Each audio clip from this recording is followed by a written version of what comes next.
குலதெய்வ வழிபாடுங்கிறது ரொம்ப ம். முக்கியம். நம்ம பின்னாடி ஆன்மீக வழிபாடுகள பத்தியும் பார்ப்போம். பட் நான் முக்கியமா இப்பவே ஏன் குலதெய்வ வழிபாட பத்தி நான் பேசுறேன் அப்டின்னா, ம். 5ஆம் இடத்துக்கு சனியுடைய பார்வை விழுது. ம்.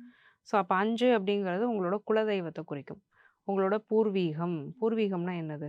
அப்பா, அம்மா இது பண்றது. ம். ஆனா பெண்கள் நெறைய கல்யாணத்துக்கு அப்புறம் அத ம். மறந்துர்றது. ஓகே. கணவனுடைய வீட்ல இருக்கிறது ம். குலதெய்வம். கண்டிப்பா கணவனுடைய வீட்ல இருக்கிறது உங்களுக்கும் குலதெய்வம் தான். ம். அதனால தான் நான் என்ன சொல்றேன், ம். பெண்களுக்கு மட்டும் குலதெய்வம் 2.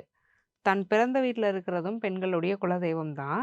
புகுந்த வீட்டுக்கு வந்து வரக்கூடிய குலதெய்வம் இருக்குல்ல, அதுவும் அந்த பெண்ணுடைய குலதெய்வம் தான். ஒரு வம்சத்திலிருந்து வரக்கூடிய பெண், ம். இன்னொரு வம்சத்துக்கு வாழ்க்கைப்பட்டு, அந்த வம்சத்த விருத்தி பண்றா. ம். அப்போ இந்த 2 வம்சத்துக்கான பொறுப்புமே இந்த பெண்ணுக்கு இருக்கு. இந்த 2 வம்சமுமே இந்த பெண்ணோட இணையுது. ம். அப்போ இந்த 2 குலதெய்வங்களையுமே இந்த மகர ராசி பெண்கள் வழிபாடு செய்ய வேண்டியது நல்லது. ம்.